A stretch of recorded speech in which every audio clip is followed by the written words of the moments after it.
Abraham, சாராள் அப்படின்னு ஒரு தாத்தா பாட்டி இருந்தாங்க. அந்த தாத்தா பாட்டி ரொம்ப வயசான தாத்தா பாட்டி. அவங்களுக்கு எத்தனை வயசாச்சு தெரியுமா? தெரியாதே. அந்த தாத்தாக்கு 100 வயசாச்சு. 100 இயர்ஸ். 100 இயர்ஸா? அவ்வளோ வயசானவங்களா? ஆமா, அந்த தாத்தா பாட்டிக்கு அவ்வளோ வயசாச்சு. அவங்களுக்கு ஏசப்பா எல்லாமே கொடுத்திருந்தாங்க.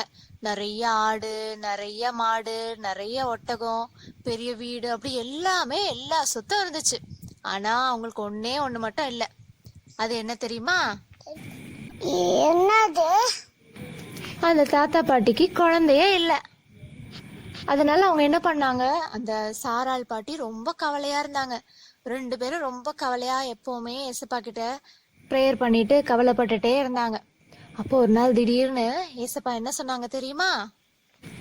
உங்க 2 பேருக்கும் ஒரு அழகான குட்டி பையன் பிறக்க போறான்னு சொன்னாங்க. ஐ ஐ என்ன மாதிரியா? ஆமா, ஒரு அழகான குட்டி பையன் பிறப்பான்னு சொன்னாங்க. அந்த சாராள் பாட்டி என்ன நினைச்சாங்க, நம்ம இவ்வளோ வயசான கிழவி ஆயிட்டோம், நமக்கு போய் எப்படி குழந்தை பிறக்கும்னு சொல்லி சிரிச்சாங்க. ஆனா ஏசப்பா சொன்னாங்க, நான் சொன்ன மாதிரி செய்வேன் அப்படின்ட்டு. அதே மாதிரி கொஞ்ச நாள் கழிச்சு என்னாச்சு, ஏசப்பா சொன்ன மாதிரியே அவங்களுக்கு ஒரு குட்டி பாப்பா கொடுத்துட்டாங்க. அப்புறம் அந்த தாத்தா பாட்டி அதுக்கப்புறம் ரொம்ப சந்தோஷமா அவங்க குட்டி பையனை அழகா வளர்த்து ரொம்ப நல்ல பையனா வளர்த்தாங்க. அந்த அந்த பையன் என்ன பண்ணுவான் தெரியுமா? அவங்க அப்பா அம்மா சொல்ற பேச்சு எல்லாமே கேட்பான். எது சொன்னாலும் கேட்பான். அவன் பேர் என்ன தெரியுமா? தெரியாதே. என்ன பேரு? அந்த பையனுக்கு ஈசாக்குன்னு பேர் வச்சாங்க. என்ன பேரு? ஈசாக்கு. அந்த ஈசாக்கு ரொம்ப நல்ல பையனா இருந்தான். ஒரு நாள் திடீர்னு ஏசப்பா ஆப்ரஹாம் தாத்தா கிட்ட சொன்னாரு, ஆப்ரஹாமே, நான் ஒன்னு சொல்லுவேன், நீ அதே மாதிரி செய்யணும் அப்படின்ட்டு. ஆப்ரஹாம் தாத்தா என்ன சொன்னாங்க? சொல்லுங்க ஏசப்பா, நீங்க என்ன சொன்னாலும் நான் செய்வேன் அப்படி சொன்னாங்க. ஏசப்பா சொன்னாங்க, நீ மோரியான்னு ஒரு ஊருக்கு போய் அங்க ஒரு மலை மேல போய் உன்னோட பையனை பலி கொடுக்கணும் எனக்காக அப்படி சொன்னாங்க. பலி கொடுக்கறதுனா என்னன்னு தெரியுமா? தெரியாதே. பலி கொடுக்கறதுனா நம்ம செஞ்ச பாவத்துக்காக, அதாவது நம்ம செஞ்ச தப்புக்காக ஆடு இல்ல மாடு இல்லனா புறா இதெல்லாம் பலிபீடத்துல வச்சு அதை வெட்டி ஏசப்பாவுக்கு பலியிடுவாங்க. அதே மாதிரி ஈசாக்க எனக்காக நீ வெட்டி பலியிடணும்னு ஏசப்பா சொன்னாங்க. என்ன ஏதாவது தப்பு பண்ணனா? இல்ல, அவங்க தப்பெல்லாம் ஒன்றும் பண்ணல. ஏசப்பா ஆப்ரஹாம செக் பண்ணி பார்க்கணும்னு நினைச்சாரு. நான் சொன்னதெல்லாம் ஆப்ரஹாம் தாத்தா கேக்குறாங்களா இல்லையான்னு ஏசப்பா சோதிச்சு பார்க்கணும்னு நினைச்சாங்க. அதுக்காக தான். ஓ. ஏசப்பா பலியிடணும்னு சொன்ன உடனே ஆப்ரஹாம் தாத்தா என்ன சொன்னாங்க தெரியுமா? என்ன சொன்னாங்க? என்ன சொன்னாங்க? ஆப்ரஹாம் தாத்தா உடனே ஓகேன்னு சொல்லிட்டாங்க. ஏசப்பா கிட்ட சொன்னாங்க, எனக்கு ரொம்ப நாளா குழந்தை இல்லாம இருந்துச்சு, நீங்க தான் எனக்காக கொடுத்தீங்க, இப்ப நீங்களே கேக்குறீங்க, நான் சந்தோஷமா உங்களுக்காக கொடுக்குறேன் ஏசப்பா அப்படி சொல்லிட்டாங்க.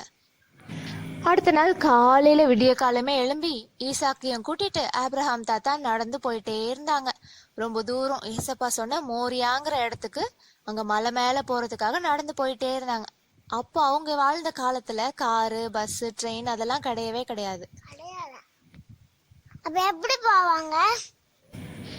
அவங்க கழுதை மேல எல்லாத்தையும் வச்சுட்டு, கழுதை இல்லைன்னா ஒட்டகம் இந்த மாதிரி ஏதாவது மிருகங்கள் மேல அவங்களோட வெயிட் எல்லாம் வச்சுட்டு நடந்தே தான் போவாங்க. நடந்தேவா? ஆமா, நடந்தே தான் போவாங்க. அப்படி இவங்க நடந்து நடந்து நடந்து ஏசப்பா சொன்ன அந்த மோரியான்ற இடத்துக்கு போறதுக்கு எவ்வளவு நாள் ஆச்சு தெரியுமா? எத்தனை நாள்? 3 நாள் ஆச்சு. 3 டேஸ். 3 டேஸா காலையில நைட்டு எல்லாம் நடந்து நடந்து நடந்து 3 டேஸ் ஆகும்போதுதான் அங்க தூரத்துல ஏசப்பா சொன்ன ஊர் தெரிஞ்சது. அங்க அந்த மலையும் இருந்தது. அந்த மலை பக்கத்துல போன உடனே ஆப்ரஹாம் தாத்தா என்ன பண்ணாங்க தெரியுமா? அவங்க கூட நிறைய வேலைக்காரங்களெல்லாம் கூட்டிட்டு போயிருந்தாங்க. அந்த வேலைக்காரங்களெல்லாம் நீங்க கீழே இருங்க, நாங்க மேல போய் பலி கொடுத்துட்டு வரோம் அப்படி சொல்லிட்டு ஆப்ரஹாம் தாத்தாவும் ஈசாக்கும் மட்டும் மலை மேல ஏறி போனாங்க. போனாங்க. அவங்க கையில என்னெல்லாம் கொண்டு போனாங்க தெரியுமா? பலியிடுறதுக்கான விறகு கட்டை, அப்புறம் வெட்டுறதுக்கு கத்தி, அப்புறம் தீ, இதெல்லாம் மட்டும் எடுத்துட்டு போனாங்க. அப்போ ஈசாக்கு ஆபிரகாம் தாத்தா கிட்ட கேட்டாரு, அப்பா பலியிடுறதுக்கு கட்டை எல்லாம் இருக்கு, விறகெல்லாம் இருக்கு, ஆட்டுக்குட்டி இல்லையே அப்படி கேட்டாராம். அதுக்கு ஆபிரகாம் தாத்தா என்ன சொன்னாங்க தெரியுமா? என்ன சொன்னாங்க? ஆட்டுக்குட்டி ஏசப்பா தருவாரு அப்படி சொன்னாங்க. யார பலியிட மேல போறாங்க? ஈசாக்க. ஆமா, ஆனா அது அந்த ஈசாக்கு தெரியவே தெரியாது. அவங்க அப்பா சொல்றபடி கேட்டு அமைதியா மேல போனாரு. மேல போய் பலிபீடம் எல்லாம் ரெடி பண்ண உடனே ஆபிரகாம் தாத்தா என்ன பண்ணாங்க தெரியுமா? ஈசாக்கோட கை ரெண்டையும் நல்லா ஒரு கயிறை வச்சு கட்டி ஈசாக்க பலிபீடத்து மேல படுக்க வச்சுட்டாங்க. எதுக்காக படுக்க வச்சாங்க தெரியுமா? அவங்கள பலி கொடுக்க. ஆமா, பலி கொடுக்கறதுக்கு அவங்கள படுக்க வச்சுட்டாங்க. அப்போ ஈசாக்கும் எதுவுமே சொல்லல. அவங்க அப்பா சொன்ன பேச்செல்லாம் கேட்கணும்னு அமைதியா படுத்துக்கிட்டாரு. படுக்க வச்சதுக்கு அப்புறமா ஆபிரகாம் தாத்தா அவங்கள வெட்டுறதுக்காக கத்திய கையில பிடிச்சிட்டு கையை எப்படி ஓங்குனாரு. அப்ப என்னாச்சு தெரியுமா? என்னாச்சு? வானத்துல இருந்து ஒரு சத்தம் வந்துச்சு. ஆபிரகாமே, பிள்ளையாண்டான் மேல் கையை போடாதே அப்படின்னா என்ன அர்த்தம்? ஈசாக்க வெட்டாத அப்படின்னு அர்த்தம். நான் கேட்டதுக்காக நீ உனக்கு ரொம்ப பிடிச்ச உன் பையனே எனக்காக பலியிடுறதுக்காக வந்திருக்க. இதுல இருந்தே எனக்கு தெரியுது உனக்கு என்ன எவ்வளவு பிடிக்கும்னு. நீ அவனை எதுவும் பண்ண வேண்டாம் அப்படி சொல்லிட்டாங்க. உடனே ஆபிரகாம் தாத்தா என்ன பண்ணாங்க? அவங்களுக்கு ரொம்ப சந்தோஷமாயிடுச்சு.